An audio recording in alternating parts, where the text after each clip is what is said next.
Well, according to a recent Barna study, the share of practicing Christians has nearly dropped in half since 2000.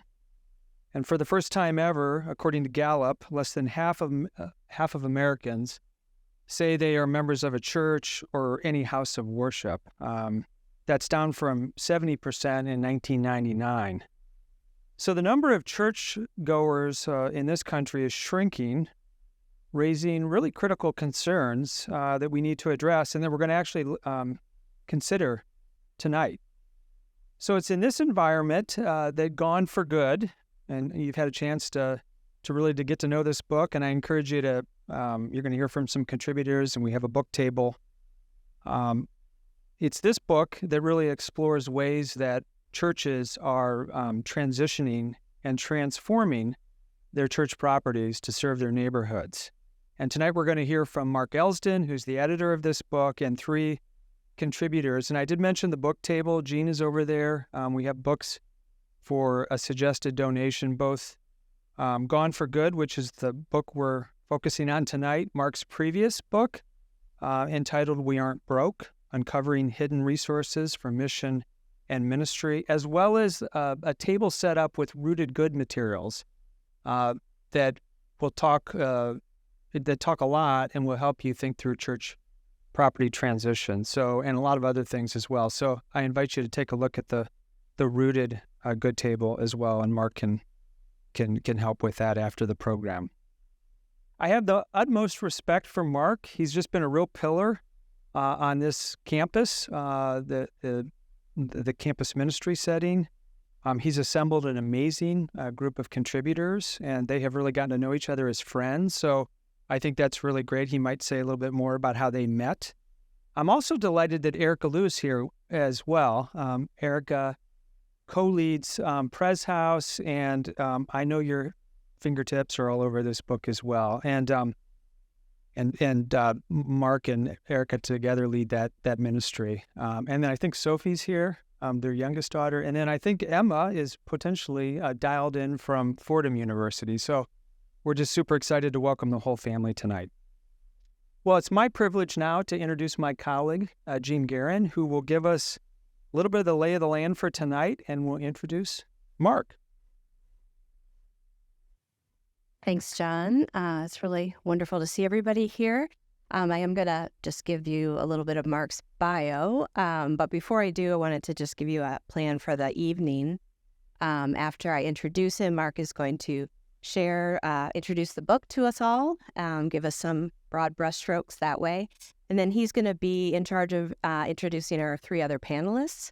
Each of them will have about 10 minutes for their presentations on their chapters and maybe other parts of the book. And after they're done, I'll come back up with Mark and Kurt and the panelists, and we'll have a question and answer period. So we're hoping to target that at about 7. We'll regroup for the Q&A. John's going to be helping to take your questions out there. And then for the folks online, please be sending your questions through the chat function, and I will be monitoring those and presenting those to the panelists as well. So it is a real honor and privilege to introduce Mark Elsdon to you.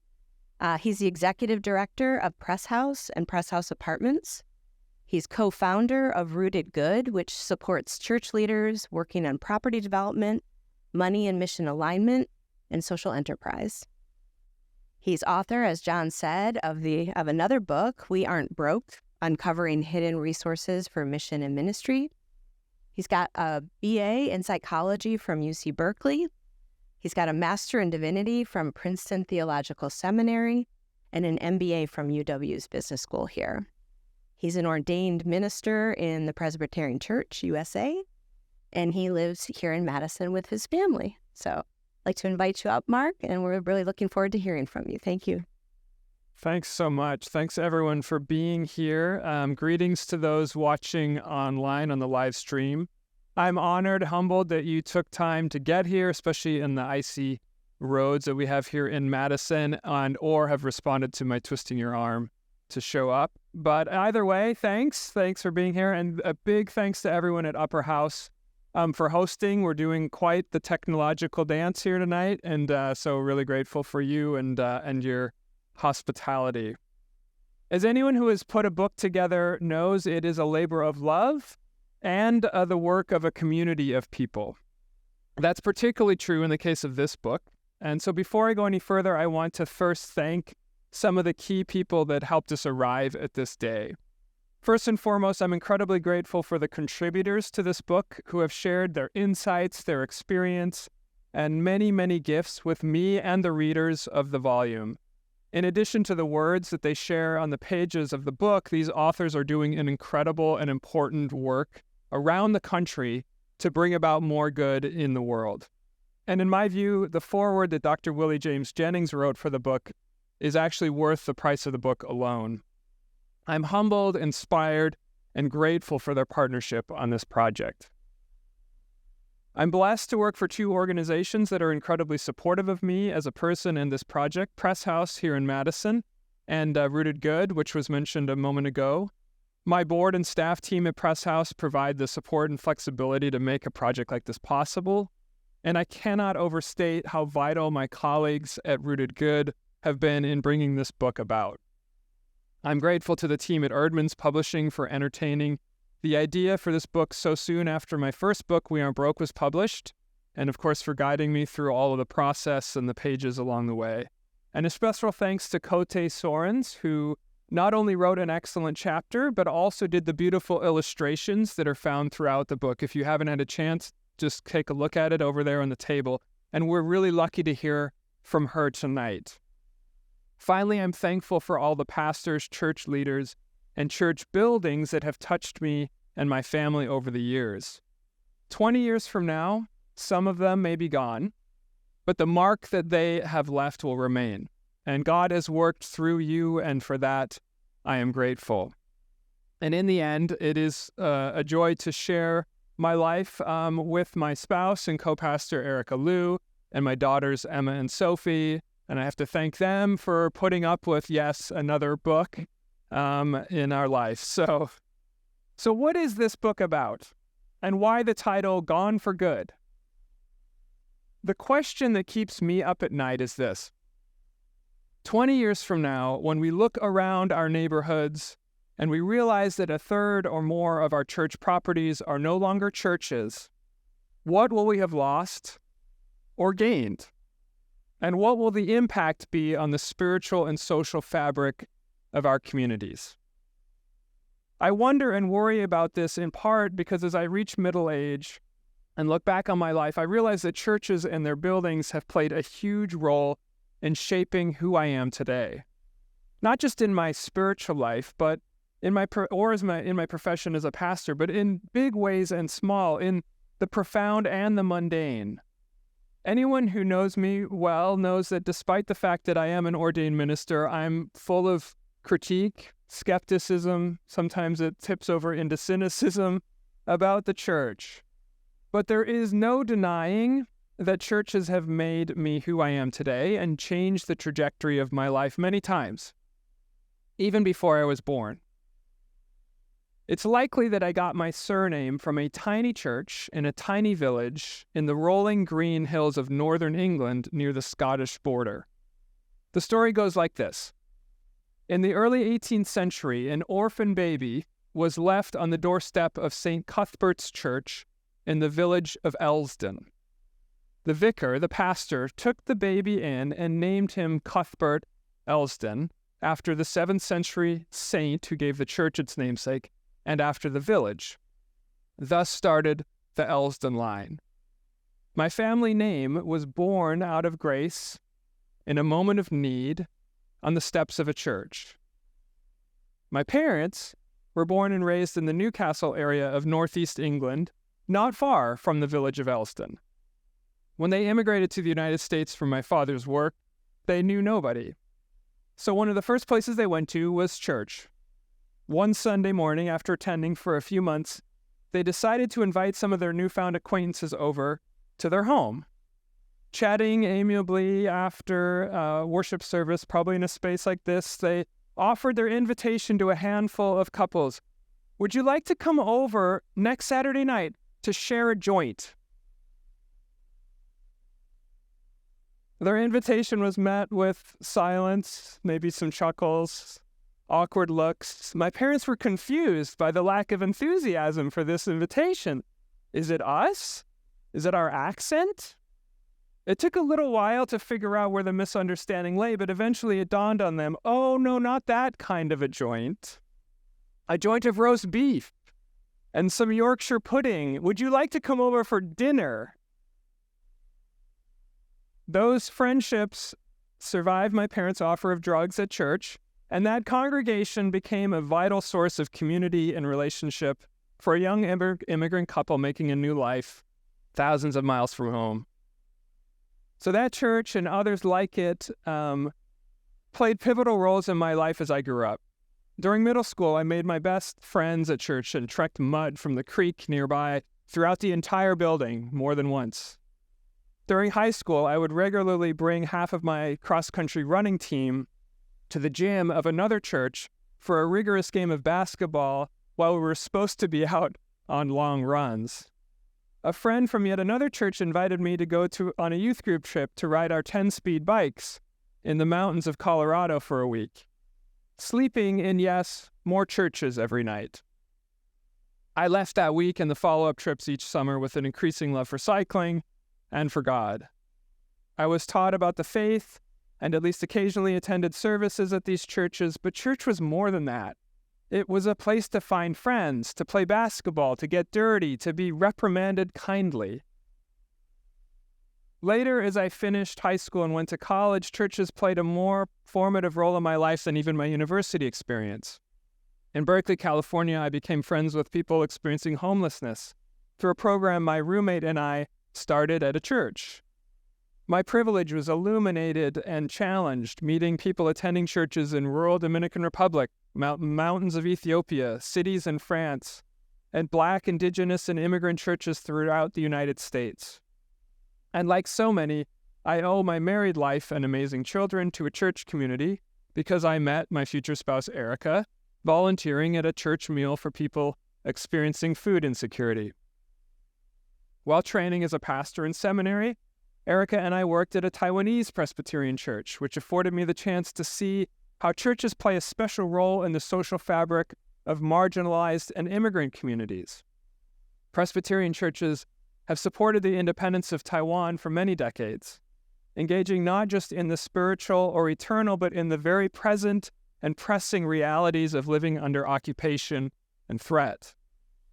In the United States, immigrant churches serve as family, community center, language training, support group, Google search bar, and so much more. Today, I have the great privilege of serving at Press House, a campus ministry and housing community literally just across the street, right there across University Avenue. The ministry has been around for almost 120 years. During the campus protests of the 1960s that took place just steps from here on the University Library Mall, student activists and 20-year-old National Guard troops left their respective signs and guns on the steps outside of Press House. Young people from both sides of a conflict that they hadn't started but were players in would come inside for coffee and a safe respite from the unrest outside. I've spent countless nights sleeping on other church floors during service learning trips with college students all over the country, and churches from all around Madison support our ministry by providing the only home-cooked meal that many students eat each week. My life has been impacted by literally hundreds of churches. While I imagine this is more than the average American, churches and their buildings play a vital role in the social infrastructure of communities in every corner of the country. Even many who have never attended a worship service are often directly or indirectly touched by a church building. So what happens when churches are gone? As Eileen Lindner explains in the opening chapter of the book, as many as 100,000 church buildings and billions of dollars of church-owned property could be sold or repurposed throughout the United States by 2030. That amounts to a quarter or a third or even 40% of the churches out there. It's difficult to get precise data on exactly how many church properties will be sold because nobody's tracking it in any systematic way.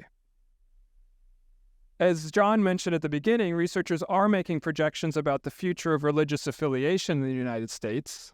You may have seen the news about a new model by the Pew Research Center that predicts if recent trends continue, Christians will make up fewer than half of the U.S. population by 2070, or maybe even less. There are, of course, new churches starting every year, but as of 2019, we have entered into an era where more churches close each year than are opened. Now, let me be clear. I do not believe that God is going away. God is not declining. Some churches will grow, new churches will be planted, not all churches will close.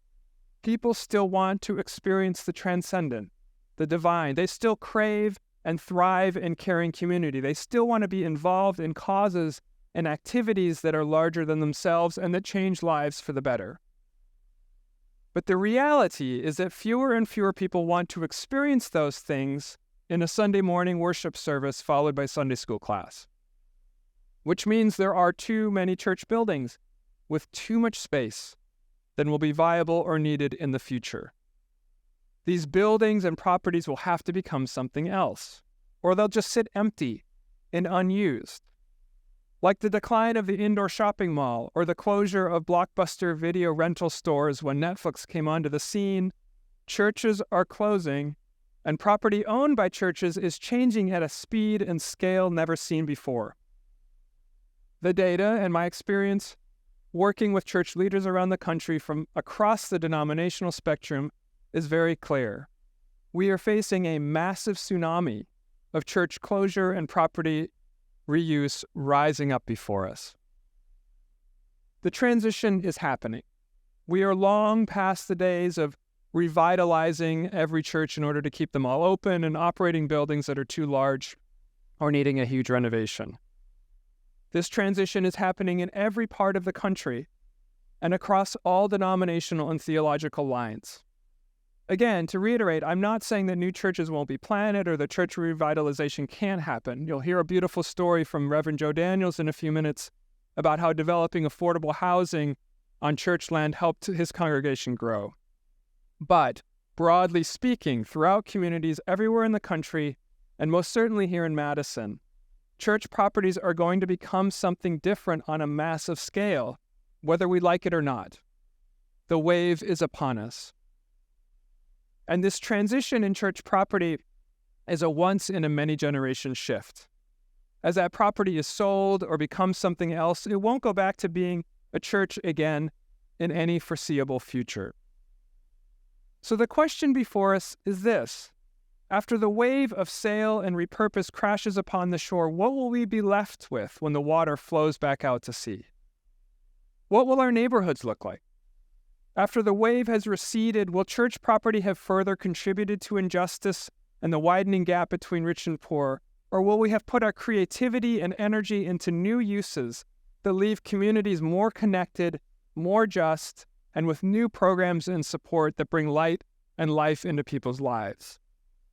If 40 out of 100 churches in a city are something else in 20 years, what will be lost and what could be gained?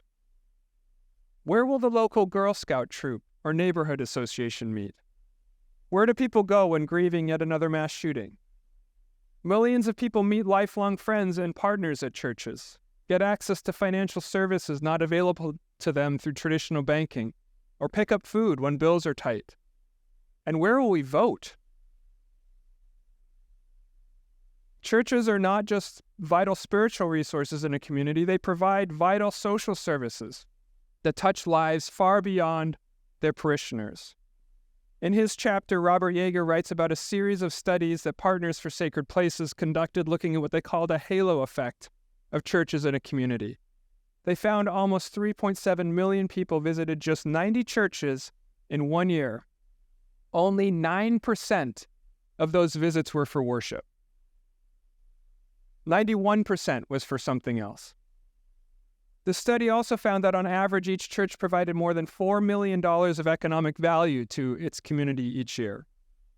That's the number of value created as they are now, even in decline in aggregate. What will replace churches on those properties that become something else? I don't want to look back 20 years from now and regret the huge loss of spiritual and social fabric that churches provide, or have missed an opportunity to do new wonderful things with these properties. I don't want all the beautiful church spaces that were built for community life to be replaced by privately owned condo buildings making money for already wealthy people, or to just stand empty with a fence around them, while the stones crumble and community groups can't find anywhere to meet. There's a significant risk that wide-scale transition of church property will leave us with less support for the most vulnerable, greater inequality, fewer spiritual resources, and other losses. Church properties very well could end up gone for good, gone forever, leaving little social or spiritual good in their place. But that doesn't have to be the outcome. The situation is not all doom and gloom. This is also a moment of extraordinary opportunity. The Christian story is one of death and resurrection, of new life and a new future. As daunting and deeply sad as this wave of transition is, there's also an incredible opportunity to think about the mission of the church in a more expansive manner, to make greater use of church buildings and land to serve our neighborhoods, and to extend the light of God's grace in beautiful ways that are very, very good. I've had the blessing and privilege of being a part of a number of church property transitions that have led to new and good things emerging. Many of you know the story of Press House, where we developed the Press House Apartment student housing facility on a church-owned parking lot, financed by church investment funds. We house residents in a sober living recovery community, provide wellness and health support. We give out meals to students on campus who are food insecure, and serve as a home away from home for thousands of college students each year. We've given away about $1 million in scholarships to residents in the last decade. While weekly Sunday worship does remain central to our mission, we've gone much deeper and wider with our ministry, transforming areas of students' lives that previously were absent from. The adaptive reuse of our property transformed a dormant and worn campus ministry center that was almost sold into a vibrant, impactful, and financially sustainable ministry. And through my work at Rooted Good, I've watched churches around the country go through our Good Futures Accelerator course and come out on the other side with all kinds of incredible ideas for the use of their buildings and land that is extending their ministry into the community in new and powerful ways and generating new revenue. Congregations are serving young entrepreneurs by converting fellowship halls into co-working spaces, drawing people into community who would never attend a worship service. They're organizing co-op grocery stores to address food deserts in their neighborhoods in a sustainable way. They're opening childcare centers for teenage mothers. They're creating lawn care services, bike shops, music venues, and fair trade stores. Or they're building housing, sometimes for students, sometimes for seniors, sometimes for lower-income neighbors who've been priced out of the market. One recently closed church near Portland, Oregon, was just given to a coalition of Native American groups so that they can build tiny homes for Indigenous women and children experiencing homelessness. Repurposing church property is a chance to do something new. It allows us to think differently, to see more vividly, to listen more deeply, and love more fully. It's an opportunity to take the good news outside of the Sunday worship service. The transition of church property is one of the largest issues facing the church today, but it's also one of our greatest opportunities. Yes, churches, buildings, and property will be gone. Of this, there is no doubt. But more than that, I'm incredibly hopeful that new and good things will emerge, and they will be gone for good. So let me close my comments with a brief word about the book itself and how it came together with the 19 incredible contributors. I don't know about you, but I've always loved the children's tale about stone soup. You know that story? There's many different versions that approach it from different cultural perspectives, but in general, the outline usually goes like this.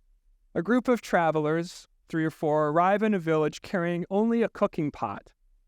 They set the pot on a fire in the middle of the village and fill it with water. Then they drop in a stone. They begin cooking the stone soup. At first, the villagers sort of peer out the window and they're like wondering what the heck is going on, but then curiosity gets the better of them. They come out to see what's happening. And they look in the pot and they see there's just a stone in it.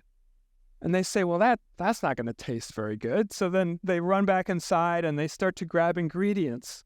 One by one, they add something. One brings some garlic, another some greens, another a carrot. Eventually, almost everyone in the village has brought an ingredient and the soup smells amazing. What started out as a stone in a pot has become this delectable soup through this collaborative contribution of the diversity of people.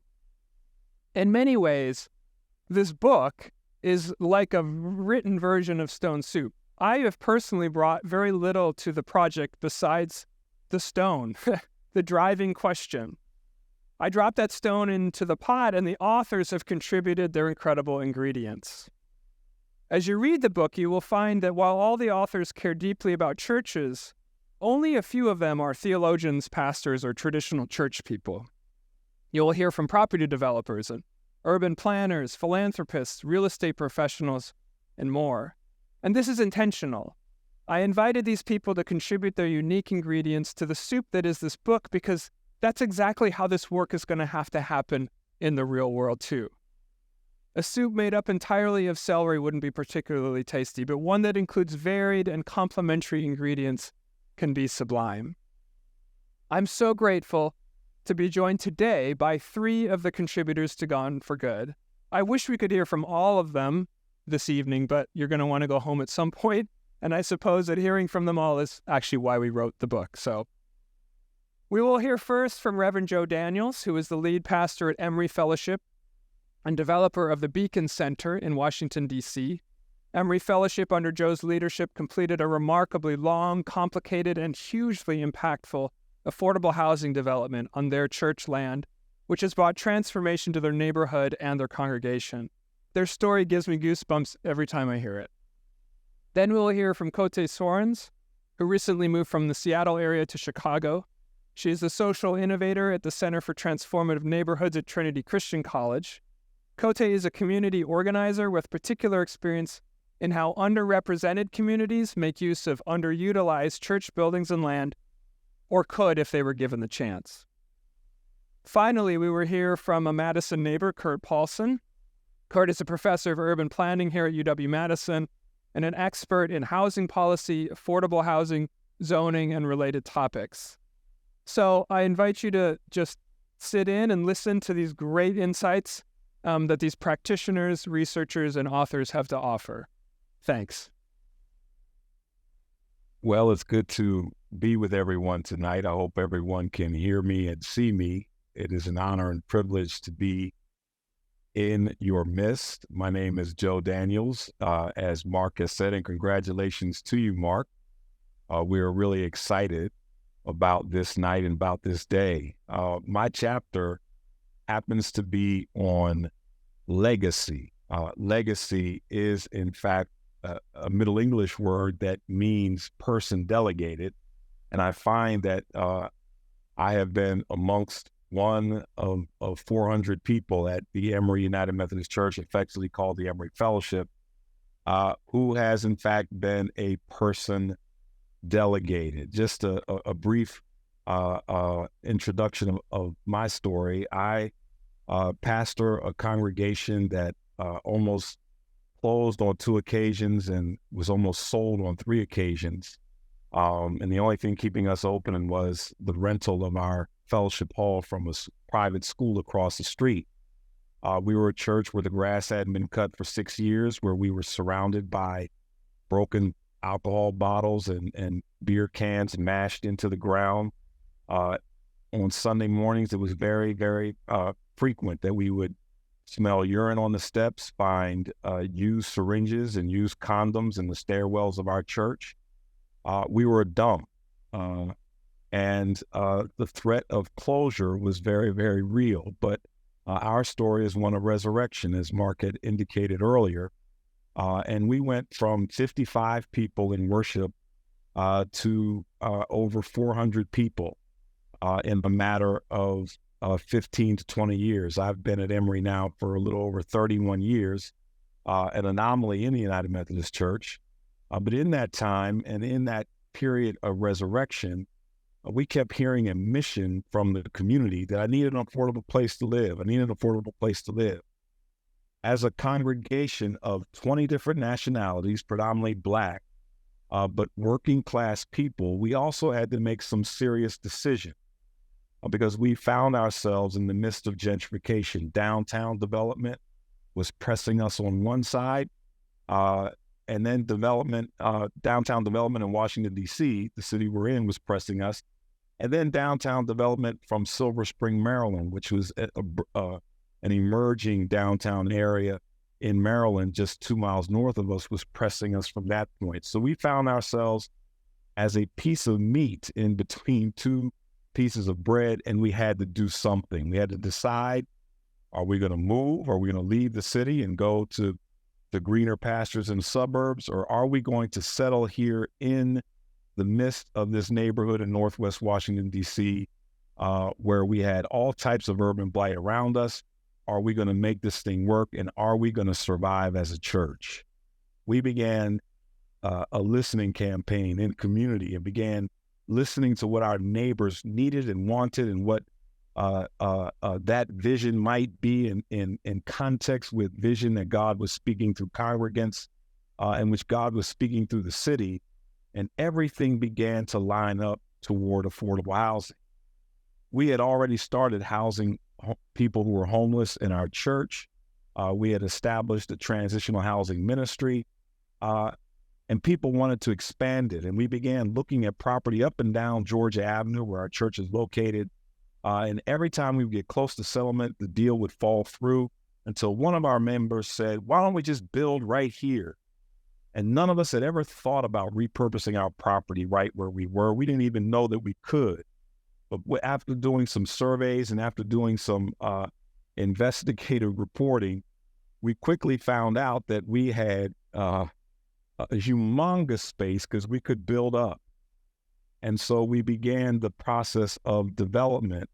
We began to carry out legacy. And as I indicated, my chapter is legacy can lead to life. And we found that took place and is taking place in our midst. That word legacy, again, means persons delegated, but it also means persons delegated on a mission to do something. And soon as we pursued this, we began discovering that our mission was, in fact, to provide affordable housing for people who were in the margins of society, who were marginalized and disenfranchised, who were poor, who were homeless, who were the working poor, who were gradually yet consistently being displaced from the District of Columbia, which is now one of the most expensive cities to live in.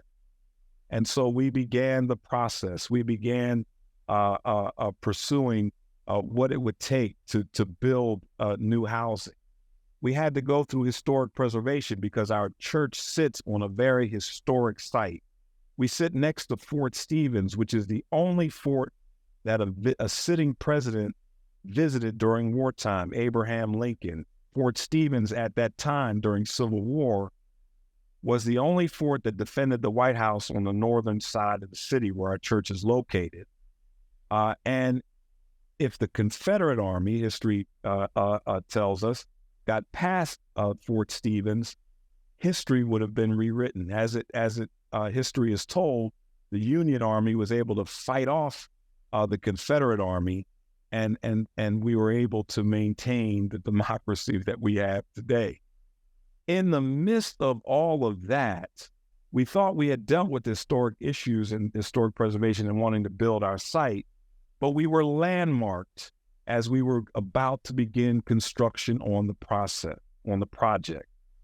As we went through the project and fought the landmark, we began to learn that our mission of seeking to house people who were marginalized and disenfranchised was in fact a mission that history had covered up, but that as we were fighting the historic preservation landmark to try to stop our project, we uncovered. Our church is on property that is very, very grounded, very much grounded in American history, in slavery, in racism, and the like. Our property sits on what was known as Vinegar Hill, which was a part of the Fort Stevens community, but was also considered an enclave for free blacks and runaway slaves. White folks begin the history of our church and of our property in 1833 when our church started in a red brick house. But as we went further in the history, trying to get beyond the historical landmark placed upon us, we discovered that our land had been owned from 1800 by a free black woman by the name of Elizabeth Proctor Thomas, who is affectionately known as Aunt Betty. And we found out that what Aunt Betty was doing all the way back to 1800, prior to the Civil War, which is where our property finds its history, he was actually housing free blacks and runaway slaves. She was essentially providing affordable housing to free blacks, to runaway slaves, to people who were in the margins of society, being displaced because they had no other place to live. And so we stuck to our mission in the midst of all that. We had people who were threatening us, saying, you need to just close. We had other people saying, you need to build market rate housing. But we found ourselves as people grounded in a legacy, persons delegated to carry out a mission that we would end up discovering had started some 250 plus years prior to us, but a mission that we ended up finding ourselves tapping into that enabled us to get over the landmark, to get over the challenges, to stop our project, and to open a 99 unit, fully affordable, $60 million affordable housing project for people being displaced from the city called the Beacon Center. Today, we are able to house people at 60% of the average median income, which is fully affordable housing in a city where the average two-bedroom apartment is $3,400 a month. We've been able to construct luxury apartments where the highest rent for a three-bedroom apartment is just $1,500 a month, and where people who are living $70,000 or less a year, families up to four, are able to live affordably and are not being displaced.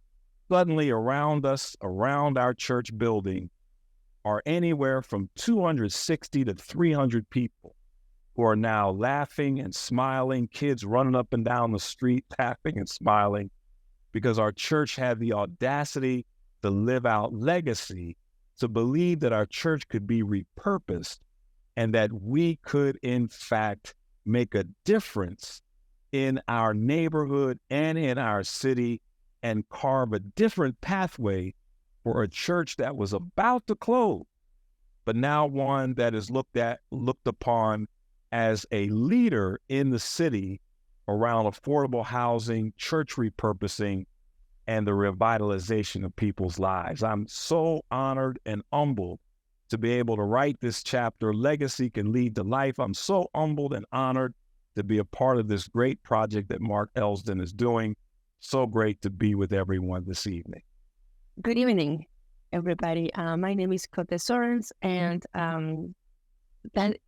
I had a chance to listen to this story before that John Daniels just shared, but it is so inspiring, and I think it tells us it's also a really great example of a congregation or of a church that was aware of the responsibility with the land they own and they had at their also for their community. My chapter on this book is titled "Who Wants a Building Anyway?" And that chapter came from myself having a glimpse into the future a little bit. I used to live in Seattle in a red line neighborhood called South Park, and where I got to experience something quite unique, I would say. which was a neighborhood without the availability of affordable space to encourage community. And when we have too much of something, we assume that it's always there, which is what my experience was of listening to people who are in charge of church buildings and are denominational executives. It seems that there's something about having had land available to you for a long time that makes you appreciate the power and the responsibility that you have with the church building. In the neighborhood where I was in South Park, the community was very lively. It was a neighborhood of immigrants and of low-income, younger people, and it was very civically engaged.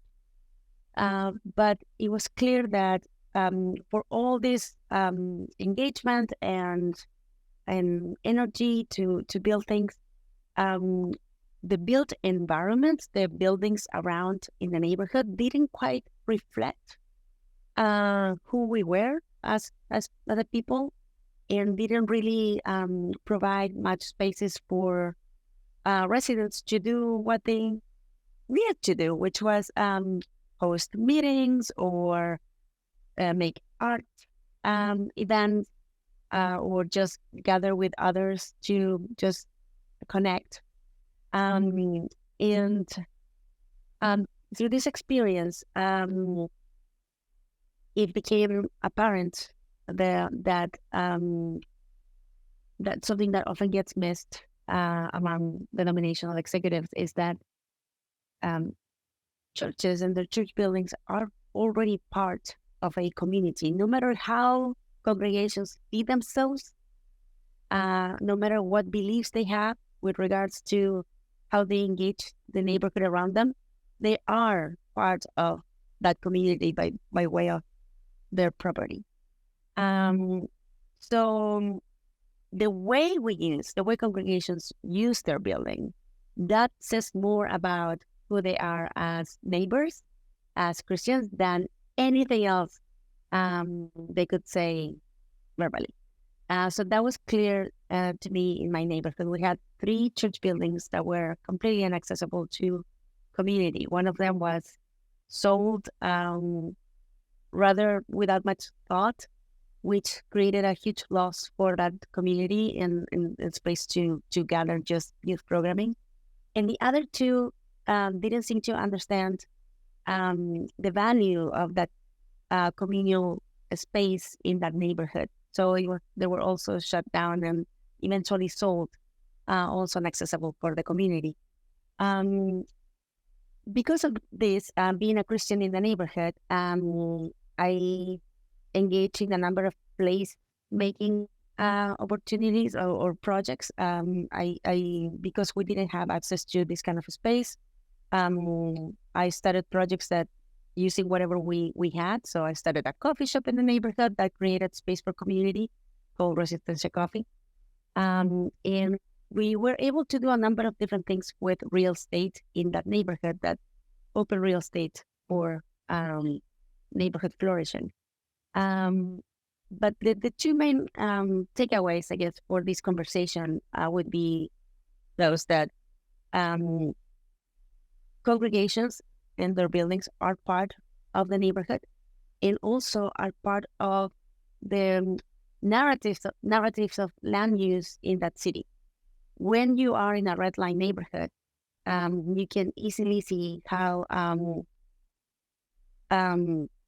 land has been used to sometimes further marginalize and further exploit certain communities in that city. Denominations have a wide scope sometimes to plan where they're going to invest for facilities, and that also gets reflected back in the map of a city, where you can see the concentration of public space and amenities by income and race that is mirrored too by congregation.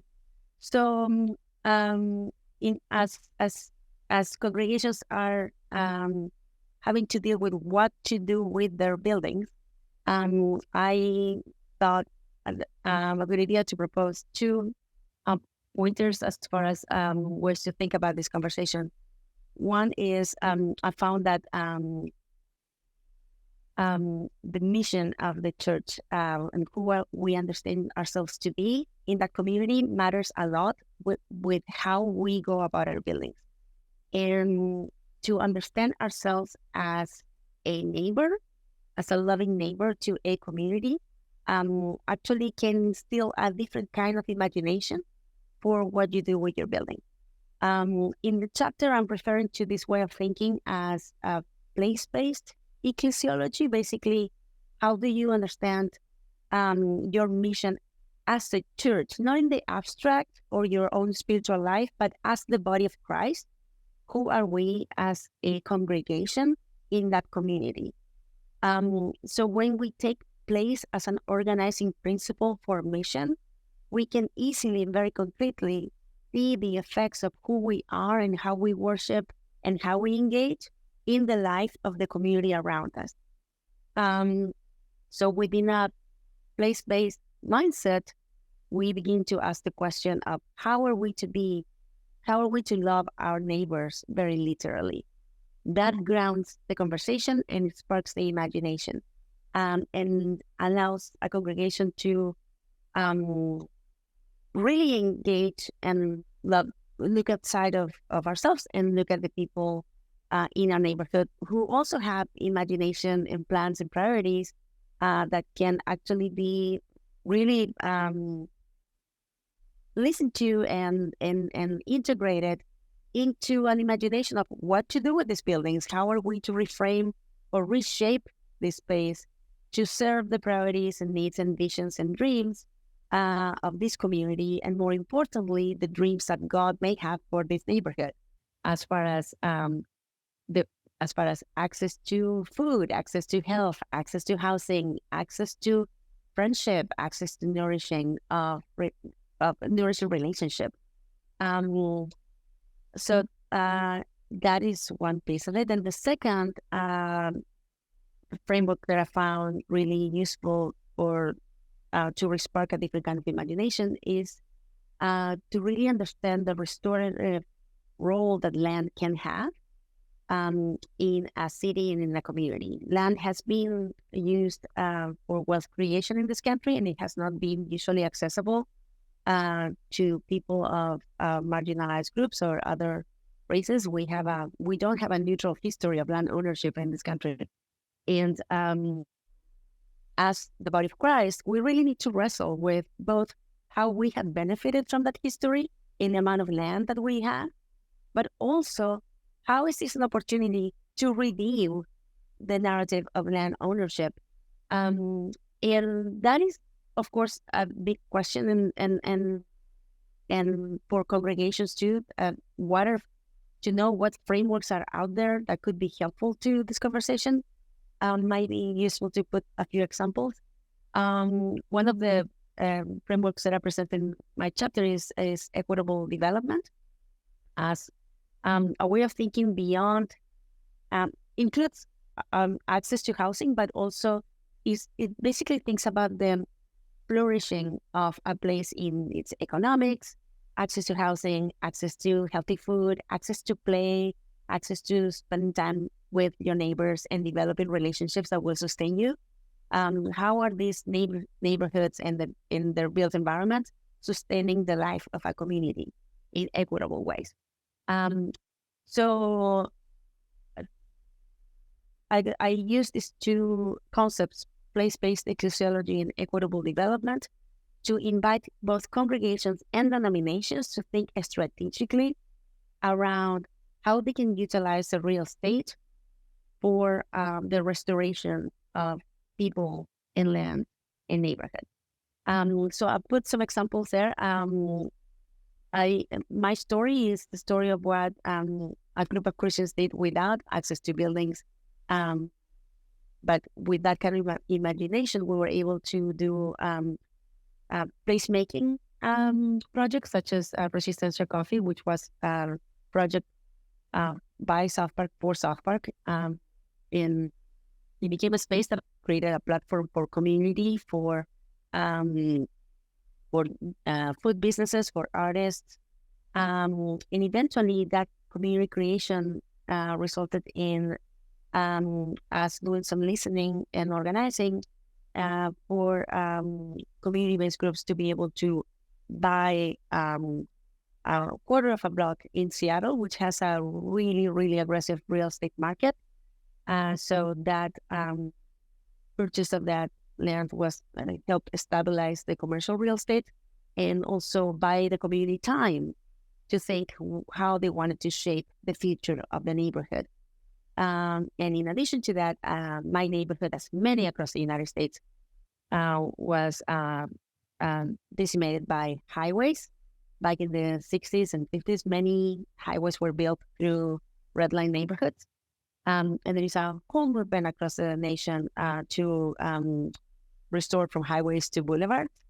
We were able to mobilize funding for a community envisioning to hopefully maybe decommission this highway, but to reclaim 40 acres of land for equitable development. So all of these projects were possible really following an imagination that was put loving one's neighbor very literally at the center of our vision, envisioning, and having an understanding of land as a means both that can be a means to both oppress or a means to restore and liberate.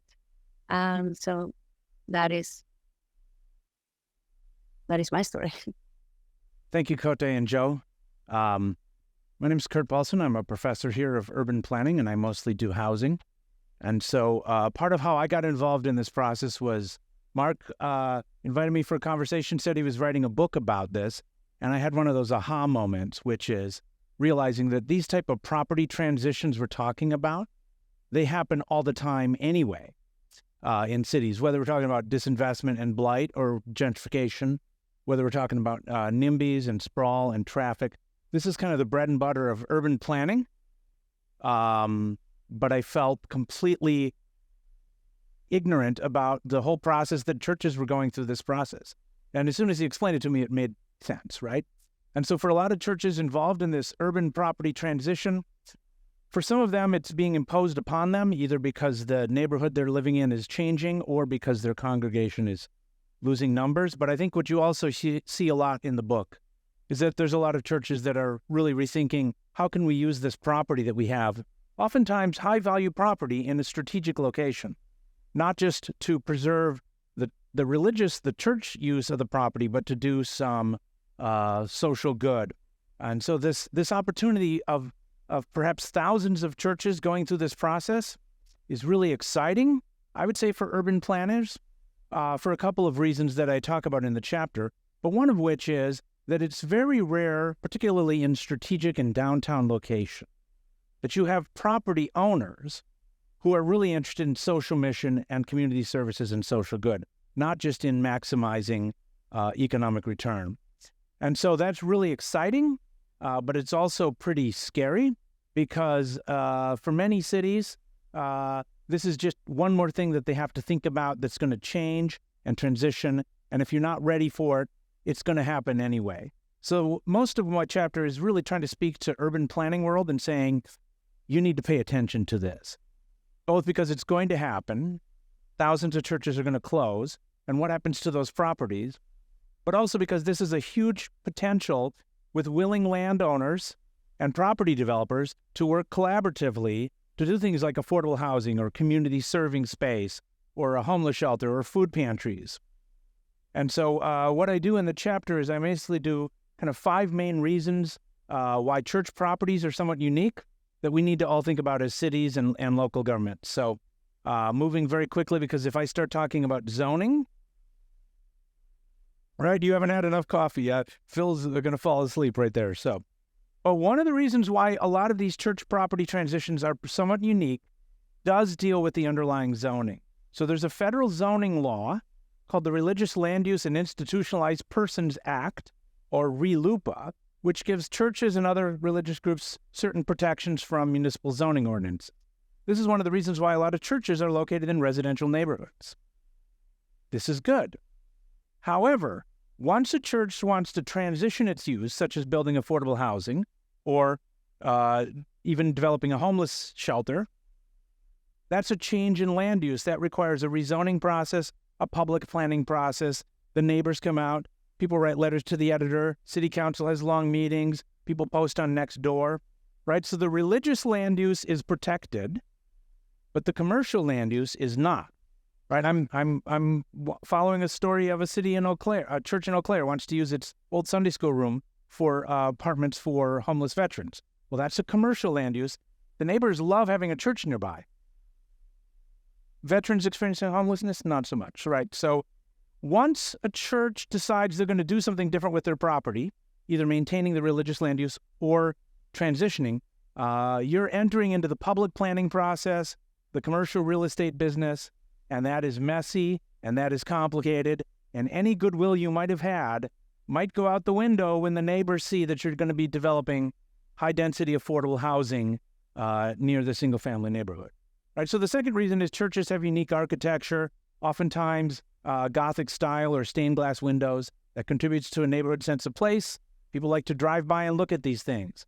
It also makes them really hard to do adaptive reuse of historic structures. So sometimes churches want to tear the building down and to build something new. Now you have a real problem with the neighbors and the sense of place. And I don't even have to mention the case on the Upper West Side with the celebrities. If you read your New York Times, you'll see that there's a church wanting to do this, and the celebrities want to maintain the church. But of course, an old historic building is really expensive to maintain. So even if you wanted to maintain it, you need additional revenue sources. So the third reason we should think about this is that most churches are actually located in pretty strategic urban locations, either along arterials, downtown, or on corners. So as planners, we salivate because this is the type of prime property for kind of transit accessibility, placemaking, where you can do higher density. Right. The fourth reason cities should think about this is that churches are not experts in real estate, zoning, or property development. Right? So they're very unfamiliar with the process. There's cases in the book and cases we know of where churches go through this internal discernment. We want to do this. They're really happy. It's great.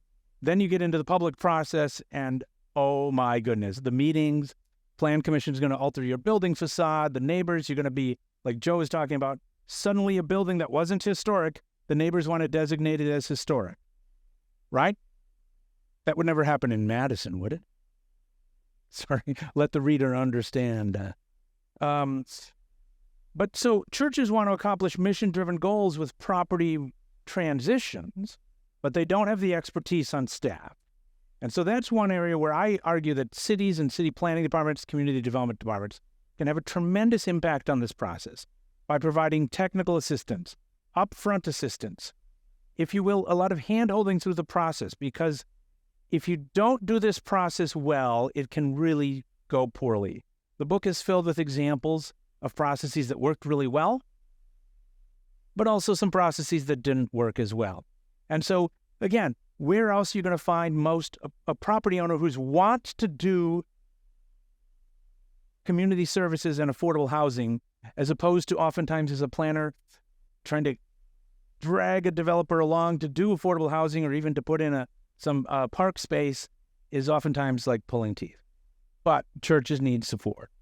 And the fifth reason is, again, as Cote and Joe have mentioned, churches are oftentimes providers of a lot of community services, infrastructure, social services, whether from the Girl Scouts to feeding the homeless. So I would always say to cities, if you're not planning for helping churches to maintain that civic infrastructure, you better be prepared for who's going to have to provide that when those churches are gone. Okay, so that cities need to really think about this proactively. One of the easy ways to do it is just to convene a work group or a task force of cities, maybe some that have gone through the process, maybe some that are considering it, and help walk them through both what the public planning process would look like. You know, what is rezoning? How do you meet with the city planning staff? How does the architecture and building review process work? All the way to just creating a pure learning community where churches can work together. The second, of course, is in larger cities, perhaps a dedicated staff team providing assistance, providing special access to perhaps pre-development funds or community development block grant funds, particularly to maintain the social service component of any future building transition. And the third thing I say in the chapter is that city planners should look at churches and where they're going to redevelop, right? Because Tyler Krupp-Qureshi in one of the chapters writes about this issue that a lot of churches, again, are zoned. The underlying zoning is residential because they're in neighborhoods. Well, if you're not preemptively thinking about what are the infrastructure and redevelopment needs on those parcels if they redevelop, then what you're going to end up with is a case-by-case ad hoc process where every church has to try to go through a rezoning process, which is messy and complicated, and all the neighbors show up. So, and then the fourth thing that's not in my chapter, but I would encourage you to read Nadia Mayan's chapter. She's also an urban planning professor at Rutgers, my alma mater out in New Jersey. She talks about how city planners in San Diego worked with some of the churches and the denominations to really kind of think about what are some of the barriers to development of affordable housing in San Diego. And so they have this great case study of what's called the YIGBY, right? You've heard of NIMBY, not in my backyard. This is YIGBY, yes, in God's backyard, where they work together with city planning staff to create a new ordinance that says that if you're in a transit-oriented development area, right, within proximity of a transit station, churches that want to redevelop affordable housing have an elimination of parking requirements, right? And this really adds to the cost of building if you have to build parking. This is a real way to kind of give you extra points in the development process. Seattle has something similar, an automatic density upzoning bonus if you build affordable housing near transit on a church-based property. So there's a lot in this book that I also encourage any church that's thinking about this at all. Read the chapter by Philip Burns, Jill Shook, and Andre White. Because they are real estate development consultants. They created this really specialized firm in Southern California that's fantastic. And what they do is they will work with churches, and they have on staff a planner who helps them with site planning and development approval and entitlement. They have Jill, who's worked with churches, so she can really help them with the community engagement, the congregational engagement, the kind of theological wrestling with the issue. And then Andre is a finance and development specialist, helps them put together a real estate development deal. Churches can get taken advantage of by this process. They can find the process frustrating and quit. They can also not maximize the value of what they think they can do on the land because they meet with a developer first, and the developer is going to try to steer them towards their practice and their issues. And so any church that's considering this, you have to be prepared. Once you go through a process like this, you're in the public planning and real estate development process. You better have a team on your side who knows what they're doing and has a fiduciary responsibility to you, like an owner's rep if you're familiar with commercial real estate, right? And so this is a tremendously exciting process for a lot of churches, but we don't want them to be naive, right? And so once you do this, you're in this kind of urban planning world, and hopefully you can meet with all of my former students and planning students around the world who are urban planners, and they say, yes, we will work with you, we will help you, because together this represents a tremendous opportunity to create real good with church properties. So, thank you. So I thought, Cote, I'd like to start with a question for you to start us off. We here at Upper House are doing a theme this spring on being a good neighbor. And you mentioned that a couple times in your presentation and in your chapter. And it struck me that almost every chapter ends with some sort of encouragement of building relationships of trust with people who are very different than yourself or your group. So I wonder if you could share a little bit of maybe some suggestions of mechanisms that you've used to build those relationships, and then maybe also some questions around this particular use of property and space. Like, what are some good questions to start those conversations and those relationships? Thank you. Yeah, as it happens with most, within the Christian tradition, I feel that the most impactful things are the simplest of ones that you can do. Being a good neighbor often means paying attention in a very generous, curious way. So engaging in what we call often faithful presence, being able to communicate that you are there without an agenda except for being present and listening and bearing witness to the life of this community. That is incredibly powerful. Being consistent, making sure that people can know where to find you, ask a lot of questions, engage in conversation, do simple things with people. If you are a parent and you have kids in the school, just lean more into that. Share life together with people in any way you can. And this sounds very simple, but as you know, many of us continue to experience in our society today, there isn't much of that. There isn't much space for real connection between neighbors today. And I think this is it. It's always been powerful, but I think if you look at the loneliness crisis, another psychological problems that people are experiencing, I think this generation in particular, we're becoming incredibly aware of how powerful bearing witness and faithful presence with people in real places can be. The posture of the posture that we learn from, and I'm speaking from the Christian tradition, that I'm a Christian, so these are the gifts from our tradition. The posture of Jesus emptying himself to make room for his friends, for the life of his friend, is something that when it comes to real estate in particular, it's a good pointer. To listen for the purpose of actually listening and putting our own ideas and priorities on the side for a moment, to open space for imagination and to open space for experiences and uses that might be different than what we were thinking about before. But allowing room for discernment of the spirit with people. That would be what I would recommend anybody to engage in attention as a spiritual practice in the context of a real place with real people. That can be incredibly powerful. Great, thank you. And I forgot to say that we are going to move to questions from the in-person crowd. John, Terrell has a mic, so as he's preparing, or if you have any questions, let him know. Joe, you were nodding a bit there. Did you have anything you wanted to add to that relationship question before we move on? I'd simply agree with Cote. I believe relationships are the key to everything that we've been talking about tonight. It's through relationships that we find out what people need. It's through relationships that God speaks vision.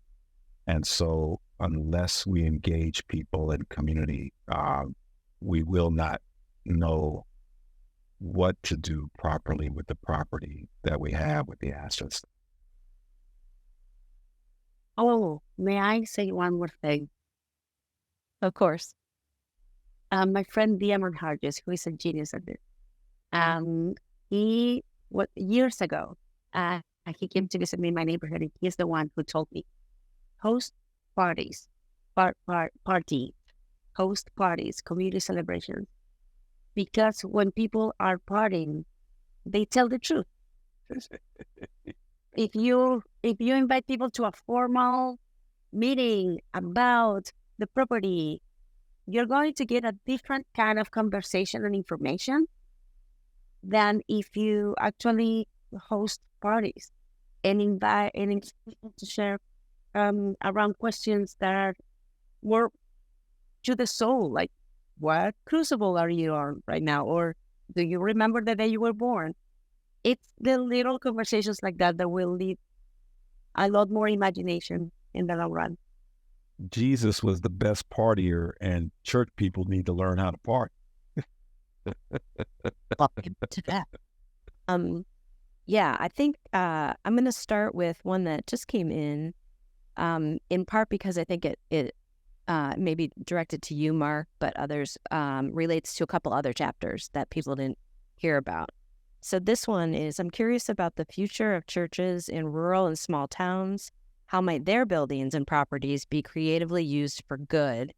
And I would add to that, maybe if you could comment on the two, chapter 6 and 7, about indigenous groups and what's going on there as well. Right. Yeah. So there is a chapter on the rural church setting. I think it's important to recognize that a lot of what we talk about with regard to development, most specifically, and Kurt here have discussed, is many times more applicable in an urban setting. But there is a lot of interesting stuff going on to explore ways that rural churches can think differently about their property too. One of the most exciting that's talked about in Jenny's chapter on that is partnerships with healthcare providers. So you have a situation where you have healthcare providers that want to get into a community, but they don't really have enough need to kind of build a permanent healthcare facility in that community, but they need to get in. Maybe it's 2 or 3 times a week for a few hours to provide some healthcare. And then you have churches that have space. Well, there you go, right? You can connect the space that churches have with the need that the healthcare providers have, and then you have an opportunity to really re-engage a community through those services. Some rural churches have actually been, if they're near a highway or an interstate, have been looking at putting in electric vehicle charging stations, just simply as a form of hospitality and a form of generating revenue and of just sort of reusing their property in a different way. So those are really there are some interesting ideas out there around rural churches. Your other question was around indigenous land. So I've told some people that I don't think I would have actually put this book out had we not been able to have a couple chapters on the question of indigenous land. And the reason for that is that, especially when we're in a situation where we might be thinking about monetizing or sort of drawing financial value out of property or incredibly increasing the financial value of property, it's really important, I believe, to recognize that the land that essentially every church is on in the United States was at some point stolen from people that lived on that land prior to the church being on that land. And so at least at a minimum, recognizing that and keeping that in mind and thinking through what the implications of that are if we're going to do multi-million-dollar property developments on that land. And sometimes I will ask congregations who are thinking about what are we going to do with this property or denomination that's closed the church, why not just give it back?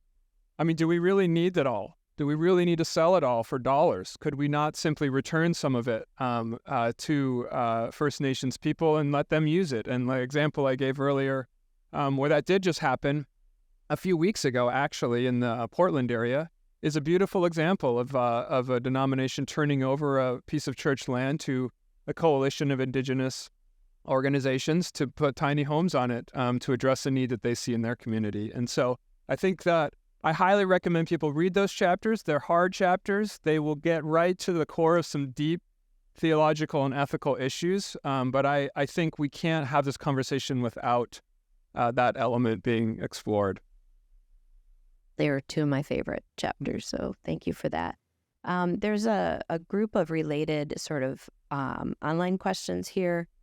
All the basically relate to how to get churches who are resistant or maybe not even aware, but maybe more even resistant to doing something like this with their properties. And so that's kind of what is the most basic thing that needs to be conveyed to those congregations. And then a little more specifically, how would one approach like a church executive team if you had an idea about this, or how to encourage a church to do this?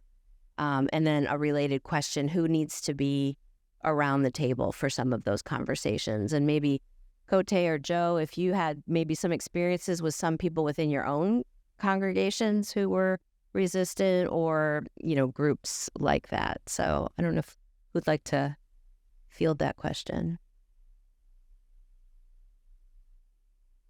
What do you think, Joe? Any thoughts? Was everybody on board right away, Joe?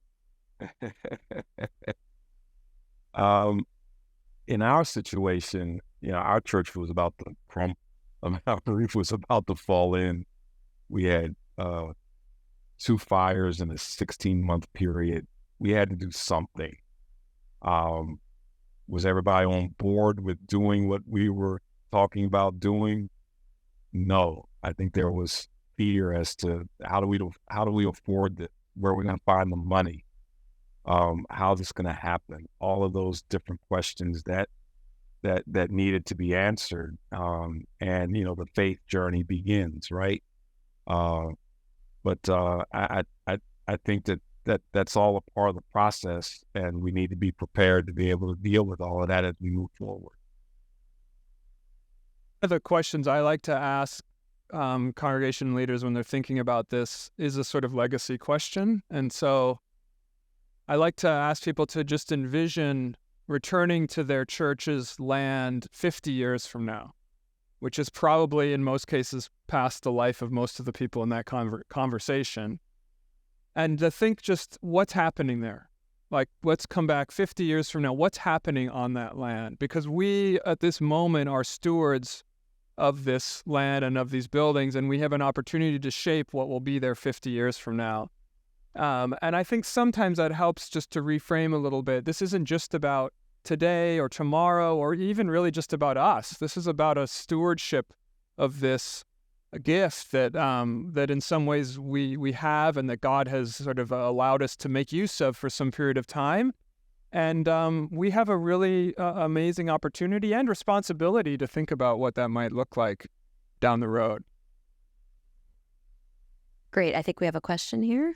Yeah, thank you. This is fantastic. Love the book and project. Joe, you were getting Isaiah 61 in my mind with the, restoring streets to dwell in. So that's beautiful. But my question is specific to this context, Madison. So sorry for those outside of it. Since we're here in the room in Madison and I see, architects and lawyers and accountants and engineers and then co-founder of Rooted Good, I'm curious, and, UW planning professors, what's happening here that you guys are aware of related to efforts to intentionally, proactively redevelop, repurpose church buildings? Is there movement on that front? Talk about that some, whoever can.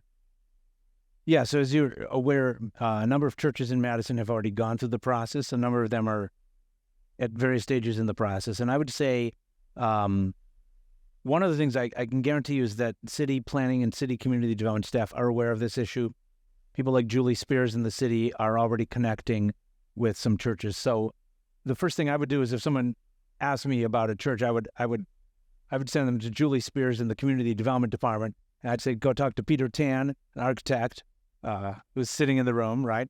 Or if you're interested in senior housing, Ann Michaels there, Ann, right? So there's, I don't know of anything formal, but I'd say we're kind of ahead of the game because our city planning staff is aware of this issue and is deeply committed. And of course, that part of the challenge is you're probably familiar with Peter Beeson and the Lutheran Church right on the square that's going to redevelop their property for ground level church and ministry space and service to the homeless, but then affordable housing and above. One actually really exciting thing that happened in Madison very recently, which you might be able to speak more to, Kurt, is the update to the comprehensive plan. So an interim update to the comprehensive plan, a sort of a 5-year update that just went through in the end of December, I believe, the city council approved, actually does now allow for or make room for a slightly higher density development on church and other properties like churches. It's different than zoning, and it's sort of beyond my understanding of all those layers, but it's a result of this. So some conversations happened over the summer with city planning staff and with the Plan Commission. I did some testifying at a meeting, and we, tried to just raise this issue, basically just to open up possibilities. It doesn't guarantee anything, but it makes more possible in the Madison area. So that's exciting. And the city staff is very much aware of the fact that, again, you can't force a private landowner to build affordable housing or community development, but boy, you have an opportunity to really partner with churches. Eventually, there'll be some funds, I think, available for kind of pre-development. Because one of the things the book talks about is if you're a church and you're thinking about doing property development, the pre-development phase can be $150,000 of hiring architects, engineers, and, most churches don't have that up front. Have you found that the city staff, I know Julie Spears pretty well, sympathetic? It's supportive so far in the conversations and interactions locally? Yes. Thanks. And that's what I would encourage to any city is even start a conversation within your planning and community development staff. Like, what are the opportunities here and who wants to work on this? Even if it's just not official, but, use their expertise to help. I do think it's a little bit new to them, the scale of it. So I think where we've been is sort of a trickle of a church here and a church there. And I think what we're talking about now is that it's going to be 20 churches and 30, it's going to be numbers of churches, not just one here, one there. And therefore the process and the pace and the methodology is going to have to be a little bit different, because if every one of them goes through a 2-3 year, it's just going to be too slow, right? So that I think is shifting a little bit. But yes, I found them to be quite open and around this conversation. This is a question for all of you guys. The question that I think your name is Kurt. Kurt. Sorry, Kurt. You brought up funding as an issue, and I'm very curious. Yeah, where does a church, urban church or whatnot, come up with the funding for this? And I noticed that sometimes they get funding from local community groups. It seems like if they're low income, they might get funding from the government. What conditions come with the funding, and what do churches do with regards to the conditions put on them? Yeah. So how long do we have? Okay. So what if you look at Patrick Duggar's chapter, there are many denominations that do have a church and building loan fund or have assistance from the denomination for kind of some of the initial feasibility studies, the initial planning grant. But oftentimes a low-income church that's thinking about this doesn't have any money up front. So that's why they go to the developer right away, and the developer says, oh, I will do this on spec, not realizing, of course, that they will then capture a large part of that development fee on the back end. That's why the chapter by Phil and Jill and Andre about development advisory, they do the same. They're a development and advisory company. They do it on spec. So they will start doing the consulting with a church all the way to the community discernment, the congregational discernment, but also feasibility studies, architecture, engineering, city planning, feasibility. And they will do that on spec so that they get paid then when the project closes on the development deal. That's often hard to ask a lot of professionals to kind of give their professional work on spec and maybe get paid later and maybe not, right? So one of the things they talk about is either cities or denominations or philanthropies can create these kind of pre-development advisory services just to help churches go through the initial process of what does the rezoning look like? What is the soils? What is the sewer and water capacity in terms of feasibility? I hope that answers your question. But that's the issue, right? Because a church that doesn't have the money is either not going to do the process, or they're going to do it poorly by just quickly going to a developer who will promise them a lot, but also then extract a high fee. Oh, the condition side to the money. Yeah. If you take any government money at all, you are tied to federal fair housing law, which is a good thing, right? But there's a case study in the book of a church that sold their land for a limited amount of money. They thought that their members would be the ones to get the housing. But no, you have to use a lottery and you have to have a fair housing process. So once you take government money, which is good, it comes with all the public reporting, the fair housing requirements.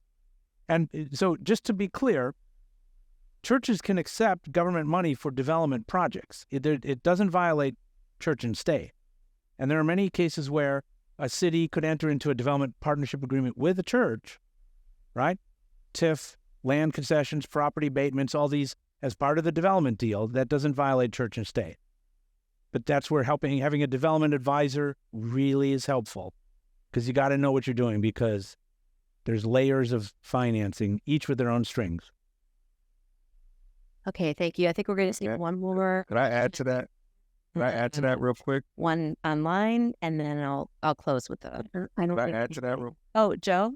Yeah. Did you want to add to that? I just wanted to add to that real quick.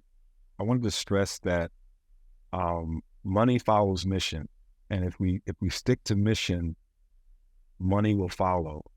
And if we organize, I think there's a great opportunity through community organizing. If churches engage in community organizing, back to the relationship piece that Cote was talking about a little while ago, in organizing community and organizing around what it is that a community wants to see built, you can leverage dollars from various parts of the three sectors that make up every community: private sector, government sector, public sector. And there's an opportunity to attract pre-development monies in that, monies that will not be penalized. I use the word penalized, monies that will not be lost at the end of the deal because of an arrangement with a developer at the beginning. I think that's very, very important for churches to embrace that opportunity. The other piece, real quick, is this is an opportunity, and Mark touches on this somewhat in his first book, We Aren't Broke, but this is a great opportunity for denominations of across the board who have all of this money sitting in investment accounts, generating interest and the like. This is a great opportunity to set up pre-development funding for congregations that show they have legitimate projects that can transform community, so that churches can go readily to an investment fund in which to be able to get funds to do pre-development.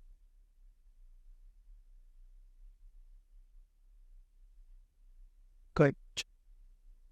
Yeah, thank you. Exciting, great conversation, but I'm not a developer.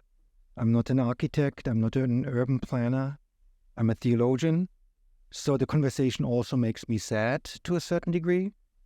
And I'm just curious, before we turn all sanctuaries in our cities into community centers, is there something like a question where we share sanctuaries, where we develop multi-faith spaces? Maybe that's the way to go. I mean, the trend, the numbers are clear, but from a theological or spiritual perspective, are there other ways to use the churches that are no longer attended Sunday mornings? Is that something that came up in designing, putting the book together in your conversations? So just curious what you do with that.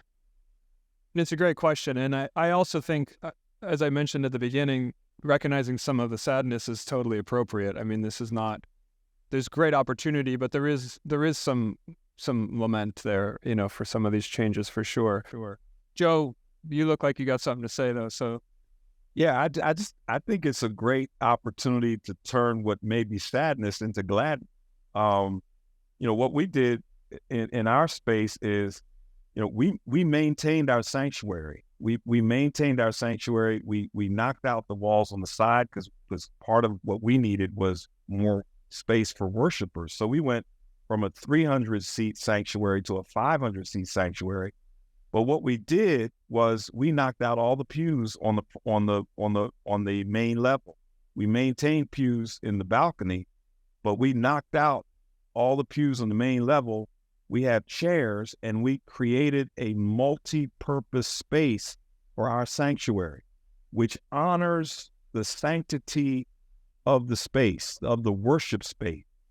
But it also opens the worship space to the opportunity to do different things. So we've had concerts there, we've had plays, we've had motivational speakers come, we've had graduations, we've had all the things that really represent the broad aspect of worshiping that a community brings. That is not just centered in what we understand as sacred being, but that expands the sacred into community in some creative ways. So yeah, there's a sadness to it, but there's a gladness to it if we really open space to community and be creative in that space in ways that worship God and that encourage community. May I say something to that? Yes. And I was going to give you the last word, Cote. This will be the last word. Oh, that's a lot of responsibility. But we have, I feel that as religious people, we do have a mission to present an alternative to the profiteering and exploitation of land, people, and environment. We have a mission to restore, and that involves to connect deeply with our tradition of believing that the world as God created, in the world as God created it, everybody has what they need to thrive, survive, to have relationship. This is where it's important for us to open up to discern what are the roles of the spaces that we steward, that we hold. Not just for I guess what I'm trying to say is that there is not a prescription for what the space will be. That the utilization of the space needs to be discerned with community, with God, with the congregation, and the existence of places for worship, for connection, for meditation, for centering. They are not for production. Those spaces are important in the life of a community. So I love that you said, like, not everything can be a community center. It shouldn't be. Whatever that space is going to be needs to truly follow what the dreams of God and the community are. And we need to discern it in prayer. And we need to discern it with the seriousness that it requires. Some will need to be affordable housing because that is what's needed in the community. But it doesn't take away the opportunity to create more space for connection with God, for connection with one another. So we're still the church. Right. We have a role to play in society, in nourishing personhood in society. Thank you all so much. This was just a little conversation. Thank you.